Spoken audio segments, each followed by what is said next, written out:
This is Make it plain. Make it plain. MIP With Masamela Matfumo. Mark Thompson. Make it plain. Get woke. Early nominating contests build momentum for 2024 contenders seeking the White House.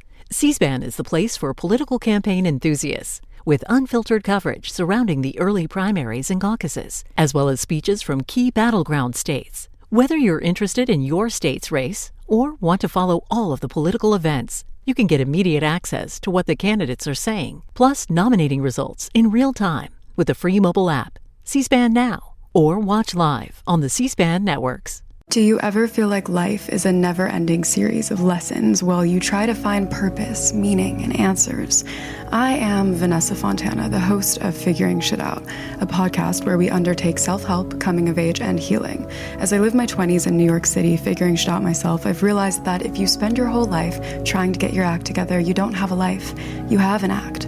On Figuring Shit Out, every Sunday, you get to normalize the journey of not knowing and be guided into living your life with more intention and ease. Before we're joined by Markos for Thursday Kos. Ladies and gentlemen, it's always a pleasure to have with us the Secretary of Education, the Honorable Miguel Cardona. Mr. Secretary, how are you today? I'm doing well, Reverend. Thank you for asking. That's good. Glad to have you. So a few things going on. First of all, this is what I think people also want to know. And most importantly, in the debt limit negotiation, the decision was made to pause student loan forgiveness, correct? Do I have that right? The decision, it was passed that I can no longer extend pauses and that payments would resume after the Supreme Court decision. All right. And we're waiting on the Supreme Court decision, I presume, right? We have any idea when that's going to take place? Look, we're in mid-June. I expect it in June. They typically make their decisions on Thursdays or Fridays. So, I wouldn't be shocked if we heard something tomorrow or Friday or next week. Right. So it could come at any time. Also, you have launched a nationwide campaign to help students and family cut costs and access affordable high-speed internet too, correct? Tell us about that. Absolutely. Look, you know this, we've talked about this before. In our country, we have disparities in achievement in Black and brown families, and Native American families, and rural communities. We're trying really hard to make sure we're addressing those obstacles. And one of them is access to online learning, online to broadband access devices. So in addition to the infrastructure plan that's really setting up the infrastructure in the country for broadband, we set up this program in partnership with Civic Nation. People can find it on onlineforall.org. It could tell you what you're eligible for in terms of, you could sign up for the internet at $30 off. You could even qualify for up to $75 off or free internet in some cases. So what we're trying to do is close those gaps by providing digital access to all. And it's important too, because online learning has become such an everyday part of the education process, hasn't it? I say that devices and online access is the new pencil in our schools. Right. For my own children, when they were in elementary school, they had access to thousands of books online.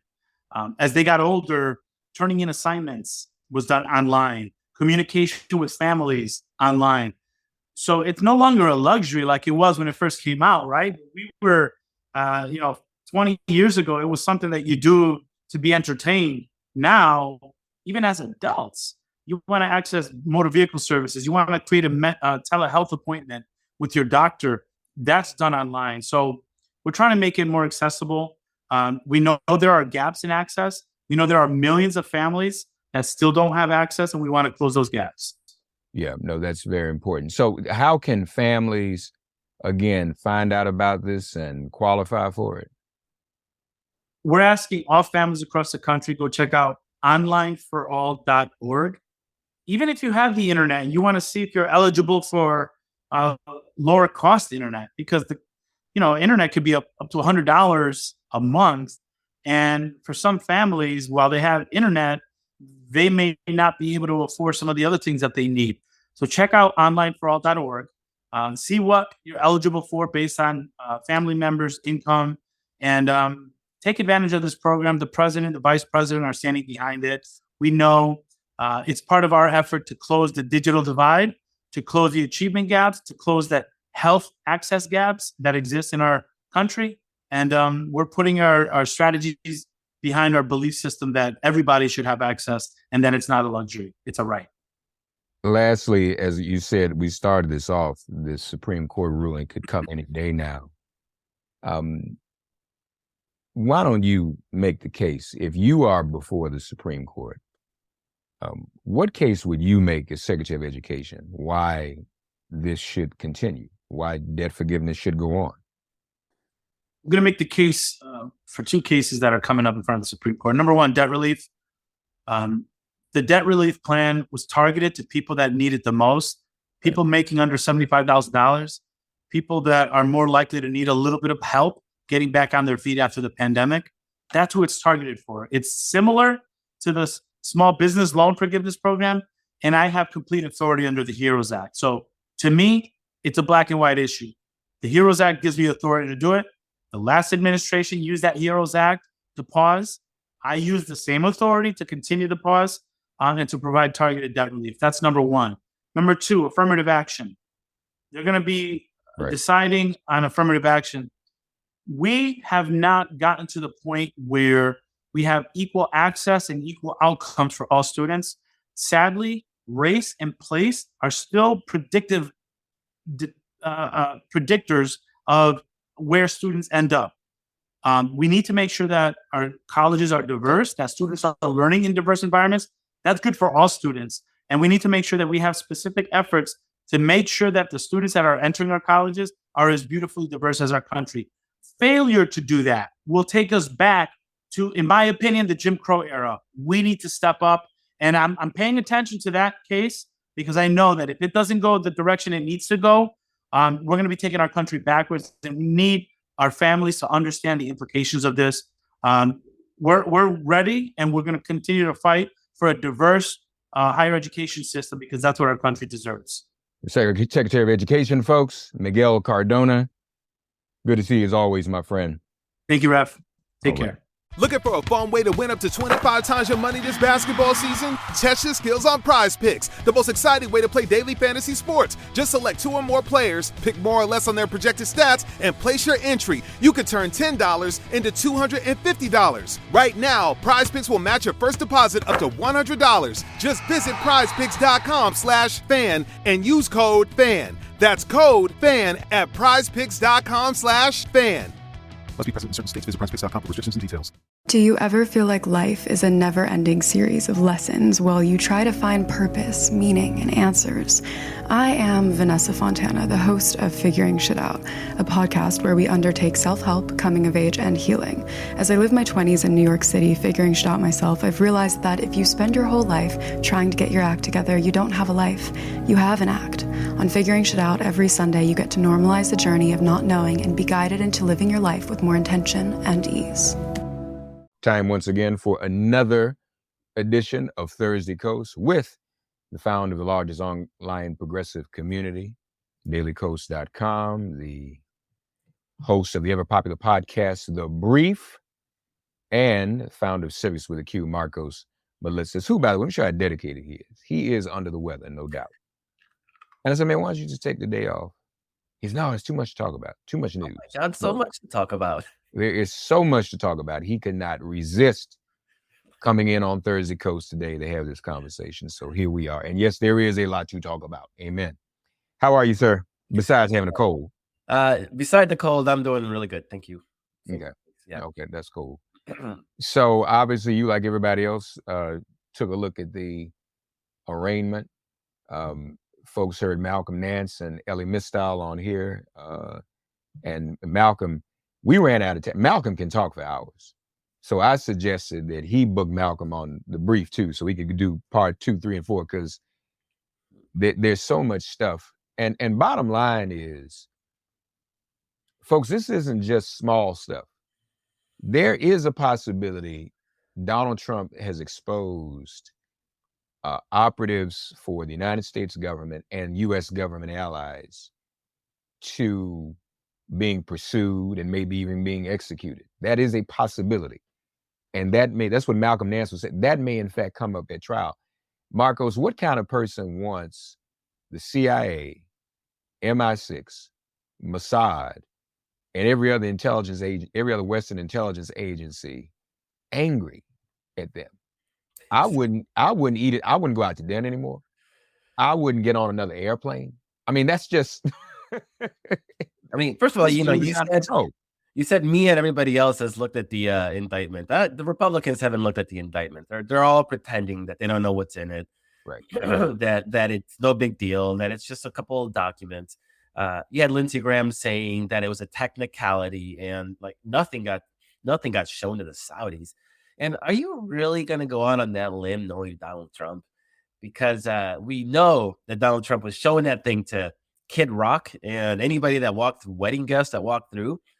Who's not to say that he didn't show it to intelligence officer? What's more is that we know that the indictment does not cover all of the documents that Donald Trump hid away, that there's a tranche of them that is missing from this indictment.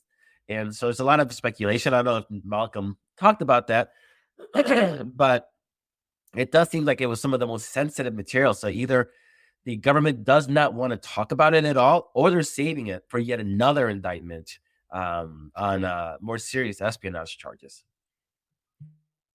Yeah, I think he did talk about that, and that is a possibility. There's a lot to this, including the chance that there could be more espionage charges. So this is not something for him to just shake a finger at. But I mean, he's running around campaigning, acting like everything's okay. He's even said, I guess night before last, I can do whatever I want to do, Presidential Records Act. But then he's also on record talking to others, saying he knew that this was not something he could approve. Yeah, of course he knew. And he walks around misquoting the Presidential Records Act. Everybody has told him that what he thinks it says is the exact opposite. He probably knows this. He doesn't care. He thinks if he repeats it over and over again, that it'll become its own truth, its own reality. But I think it also speaks to his lawyers quitting, one after the other. They keep quitting. Why? Because you know that Donald Trump is law-splaining to them what the law says when they're like, out of their minds trying to get him to shut up, to not continue to incriminate himself, and to stop saying things that just are not true. And so I don't know if he really knows what the Presidential Records Act says, or if he just making, or if he truly is, doesn't understand and just refuses to believe people when they tell him what it is. But I think there's a reason why he keeps losing lawyers, and it's because he keeps acting like he knows what the law is and how he's so innocent when he clearly, obviously, on record, on tape, is not. No, you're right. I think we have a clip of some of his.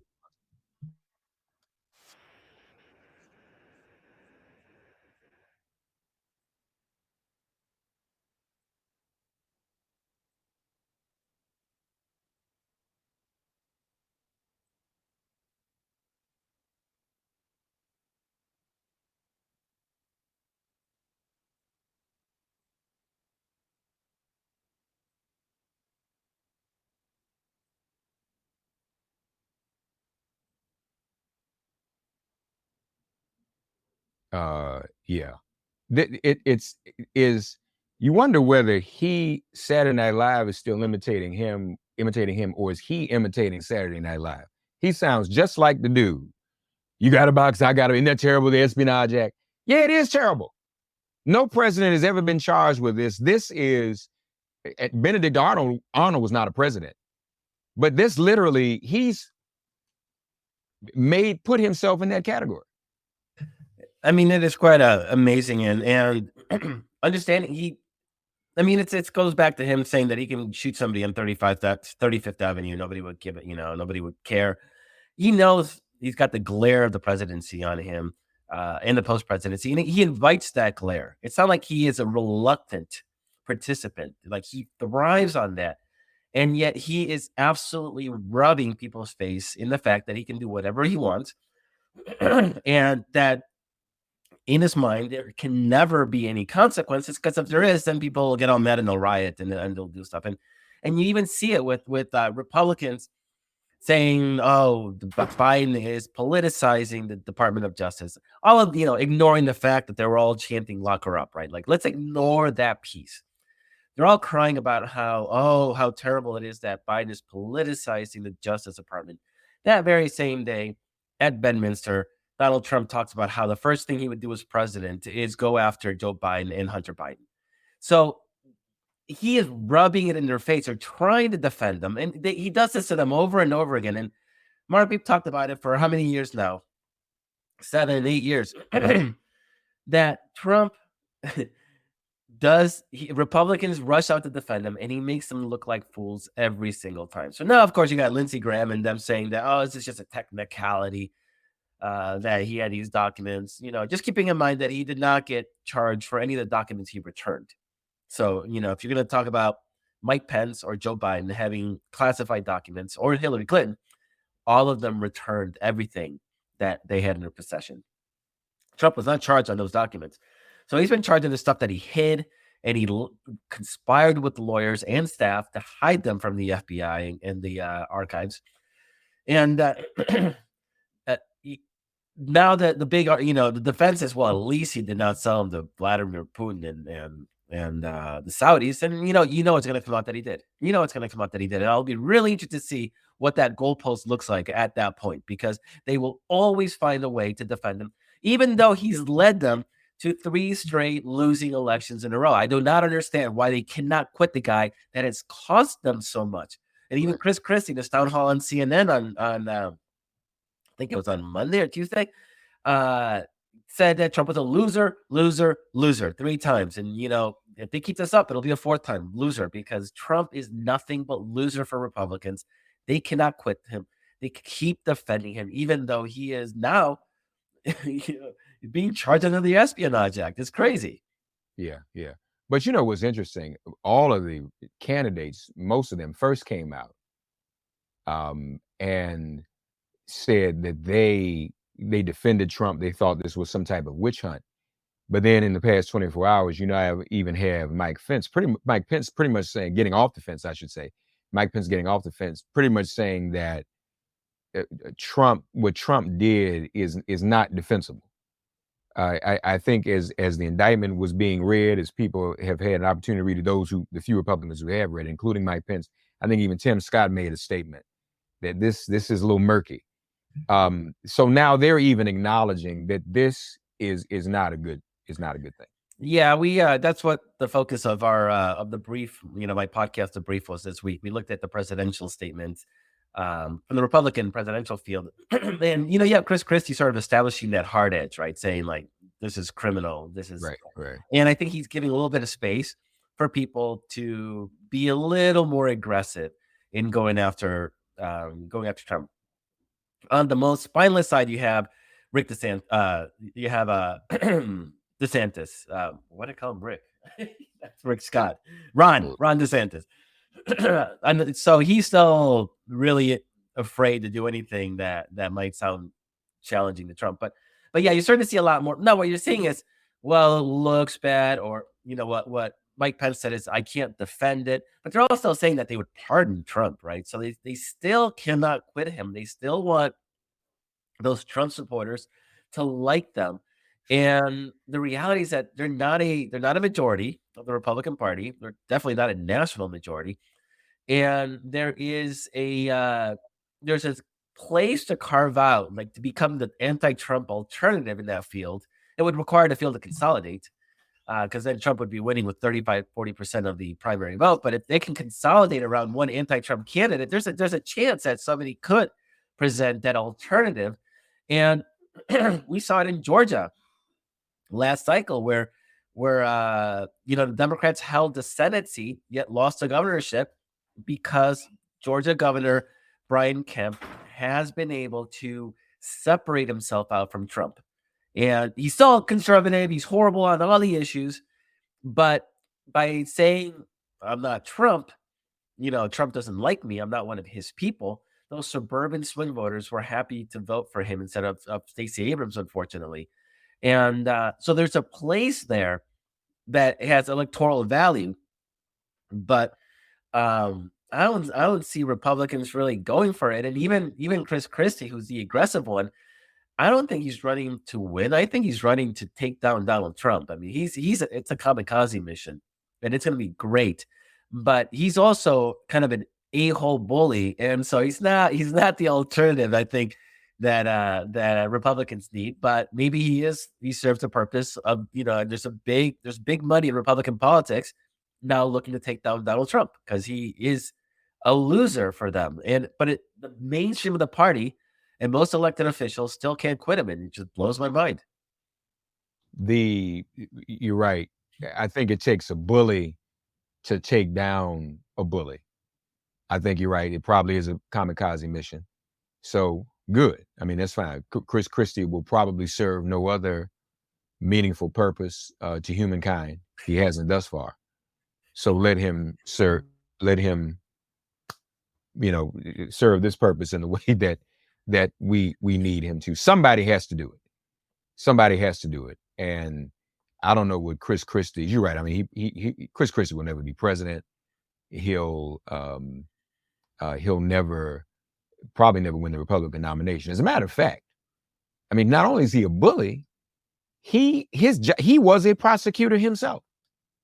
So if anyone should know how to handle this and go after Trump and neutralize him, I'd be curious to know where he's getting his money from. I wonder if there are those who are going to give him money who know what you have been repeating, that Trump has cost elections for the Republicans. Oh yeah, yeah. But they're going to finance Chris Christie.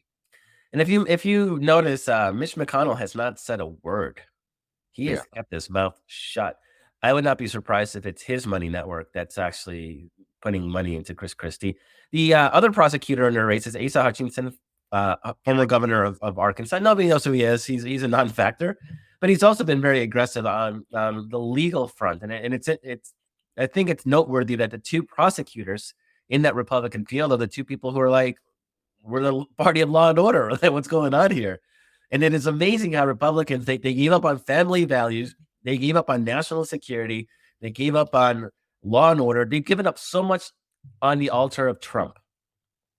The only thing Trump gave him was lower tax cuts, or tax cuts. He's given them nothing else except being put in the minority. And the only reason the Republicans have the House is because of gerrymandering. It's not even, they in the OMAP, they would have lost seats. So they are in a very, very difficult place because Donald Trump, he does not bring anything to the table. He doesn't care about building the Republican Party or the brand. He stands for nothing. He's attacking Ron DeSantis for cutting Social Security and cutting entitlement programs, which is literally what Republicans are supposed to, in their mind, that's what they're supposed to be doing, because he stands for nothing. He has no ideology other than what's good for him. And so as long as he's around, the Republican Party is just going to be in mortal danger of irrelevancy. And that's why I do think that there's some conservative money trying to bring their party back from the brink. And at this point, I don't think they even, if I'm them, I don't care about winning this next election. Joe Biden is pretty inoffensive when it comes to, an opposition party. He'd be like Mitt Romney on their side. Like, we wouldn't like him, but like, it's Mitt Romney, like, not gonna end the world. But although we didn't think that when he was running for president, we had no idea how low they would go. But so if I'm Republicans, I'm taking down Trump. I'm taking down MAGA. Like, I'm getting rid of that freaking movement, and I'm trying to rebuild in the suburbs and to build a new coalition. And it's not out of the realm of possibility. I think there's some Democratic culture stuff that does make some people squeamish, rightly or wrongly, and mostly wrongly. And a smart Republican could take advantage of it in a way that isn't hateful and polarizing and do some damage. And I even look at somebody we talked about Tim Scott in South Carolina, right? he seems to connect on a human level. He doesn't seem terrifying. I mean, we know he's a doctrinaire conservative.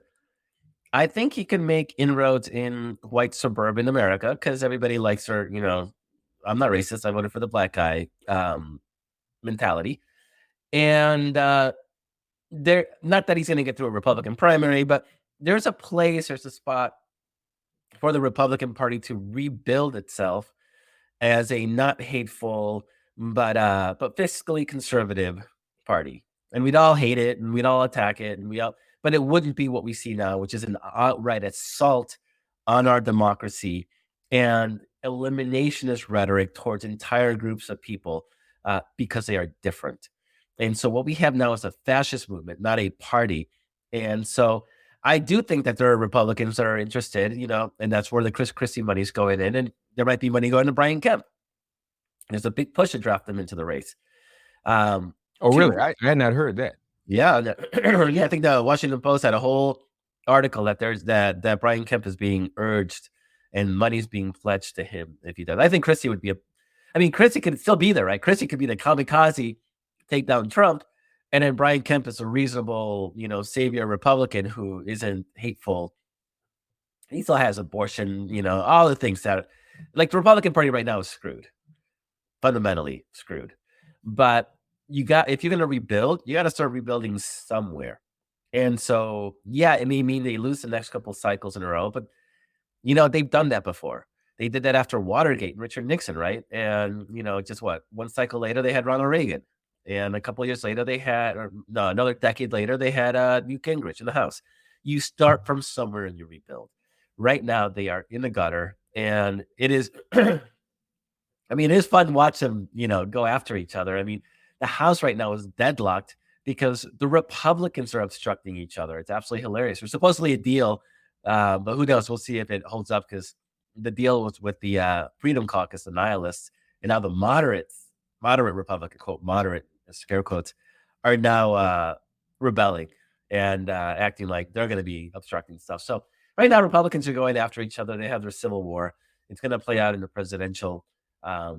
It's our opportunity to really take advantage of this moment and take back the House, take back state legislatures and governorships, hold the Senate, improve the Senate. There's a way we can actually improve the Senate and get to that filibuster-proof majority. And, of course, we have to hold the White House. And I think that's our job. But it sure is. I'm having so much fun watching Republicans eat each other. And, let's not forget that Trump, this isn't the last indictment. This is 2, probably 4, maybe 5. So we still got a bunch of these to come. While he's running for office, it's obvious to the other candidates. I hadn't heard that about Brian Kemp, but it's obvious too the other candidates are seeking his base. They don't want to offend his base. All right. So they're going to kiss up to him, hopefully that whatever happens to him, his base will come to them. Right. That's really what's going on. Yeah, they think he'll willingly, leave the field, right? Drop out of the race. I don't see why he would ever do that. He actually thinks that winning the presidency is his ticket out, right? He could pardon himself. He could take that investigative machinery and turn it on its enemies. So there's no reason for Donald Trump to quit. He's certainly not being pushed out by his own party, which is crazy. You couldn't imagine this in a million years happening on the Democratic side. And reality is it's a cult. You hear like MAGA cultists say, "Oh, I don't see anybody waving a Joe Biden flag."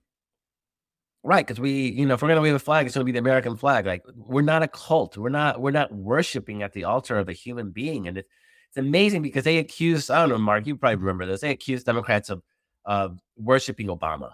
Oh, you worship Obama. And no, we didn't have flags. We didn't have parades, boat parades, truck parades with Obama flags. It was ridiculous. And so their weird cult fetish obsession with Trump is it's taken down the Republican Party. That part's great, but it's also what fuels Trump and keeps him engaged. And again, I will never to the end of my days understand why Republicans just don't cut off that cancer. And yeah, it'll cost them some elections, but it's already cost them 3. How many more do they want to lose before they realize they got to do this? They got to impeach them in 2000. They would have lost 2002, but now they'd be on the rebuild path, and they could be talking about being a new Republican Party and have Brian Kemp and people like that representing them.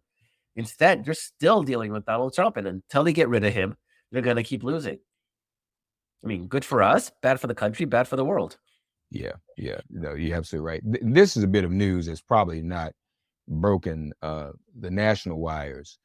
WSB, Channel 2 Action News in Atlanta, has learned that team members of Fulton County Sheriff's Office went to Miami Tuesday to help prepare in case former President Donald Trump is charged in Fulton County. In weeks, it is expected that Fulton County District Attorney Fonnie Willis will announce whether or not charges will be filed against Trump in Georgia, tied to her investigation into possible election interference during Georgia's 2020 election. The sheriff's office says security in the Fulton County Courthouse is his responsibility, and that he sent key members. The sheriff sent key members of the sheriff's office leadership team to Miami to observe security there with the former president in court in case such a thing happens there in Fulton County. So that happens. This thing that too might be getting real. It's coming. I mean, it's real. It's all the pieces have been put in place. These are methodical investigations. They've taken a while because obviously the case will be picked apart, by Republicans, and so that the case has to be airtight. But yeah, no, it's coming. You got Fulton County coming, and you got Smith has probably at least one more investigation, the electoral interference, the coup election, and then there's a campaign finance one, tens or if not hundreds of millions of dollars that disappear from Trump accounts. That one emerged recently. And then you have so it's gonna be a year of indictments, and Trump's lawyers are gonna delay, and they're gonna appeal, and they're gonna do everything possible to drag this out till after the election. So we may not have an actual felon running, but they might. A nominee who's a felon potentially. Yeah, because he's still. I mean, Christie will hobble him. I don't know what's going to happen with Brian Kemp, but I mean, he still could very likely win this nomination. Who, Trump? Yeah, I think it's likely he wins the nomination. I mean, right now he's 30 points ahead of the next person, so it's early, and yeah, a lot can happen. And say Christie kneecaps him, he drops into the 40-30%, his core base. He keeps getting indicted. People start getting disenchanted or depressed because their hero keeps getting taken down by the deep state. I mean, if he's the guy who's going to beat the deep state, how come he keeps getting indicted? It seems like the deep state is winning right now, if you ask me, if you believe in that kind of conspiracy theory. So yeah, there's a scenario, and then you'd have to have a coalescing on that Republican field around one anti-Trump alternative. And it did happen last time they had a chance in 2016. You had, it was Ted Cruz and somebody else. It was two people that fractured the anti-Trump vote.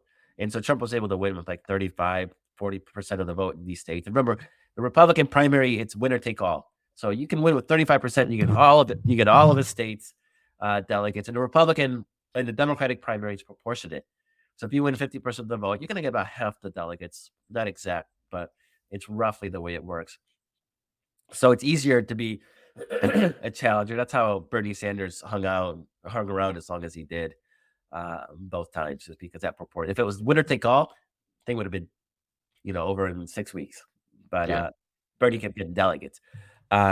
The Republicans don't do that way. And so there would have to be one anti-Trump candidate. Would that Republican field, would people drop out to provide that? I don't know. If they were smart, they would, but they haven't shown that. Come to think of it, Markos, I haven't asked you this either. What What happens with the primary calendar now that the Democrats' primary calendar has changed? Republicans will just have a separate primary calendar in terms of the states that go in order? Yeah, they're gonna do it. They're gonna do it the traditional order. The Democrats, it's gonna be interesting because Iowa and New Hampshire, by their own laws, have to be 1 and 2. And now the Democrats are saying, yeah, you don't get to do that anymore. That doesn't change the date of those contests, but what the Democratic Party can say is we won't see your delegates.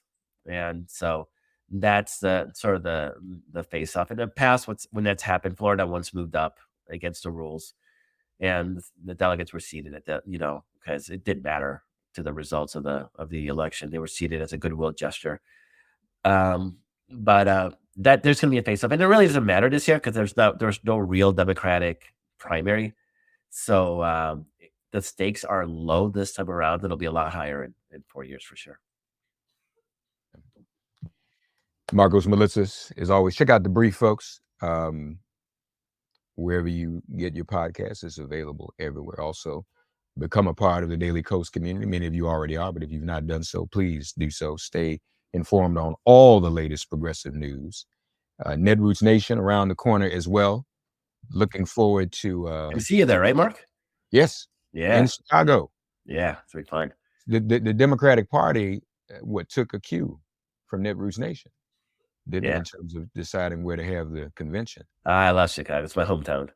Yeah, that's cool. Now, I'll tell you, I was in Georgia during the whole Stop Cop City stuff. Georgia is mad because they felt after producing Raphael Warnock that they deserved to have the convention in Atlanta. For real, they should have. Yeah, I don't know. I'm not sure what that's about.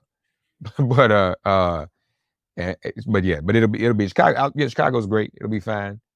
And you know what we do? So we were in Pittsburgh. We went to a ball game. Wait a minute. We're gonna go see the White. You're a Cubs fan. We'll go to Wrigley. Yeah. We'll go to Wrigley. Are the Cubs in town? I don't know. Find out. Yeah, we'll look at it. If they're not in town, the White Sox sure will be. So we'll get a ball game. Yeah, one or the other. I don't. Yeah, I'm good with either. Indeed. Markos Melitsas, thank you as always, buddy. Yep. Have a great one. Catch you next week. Thanks for getting woke and listening to Make It Plain. As always, perform an act of kindness on behalf of an elder or young person. Write a letter to a sister or brother who just so happens to find her or himself incarcerated. Offer libations to the ancestors upon whose sturdy shoulders we all now stand. And above all, give thanks to the God of your understanding by whatever name you call her and him. All God asks of us is that we give each other love. Thanks for giving MIP love. And please remember to subscribe and give us a 5-star rating. If all hearts and minds are clear, it has been made plain.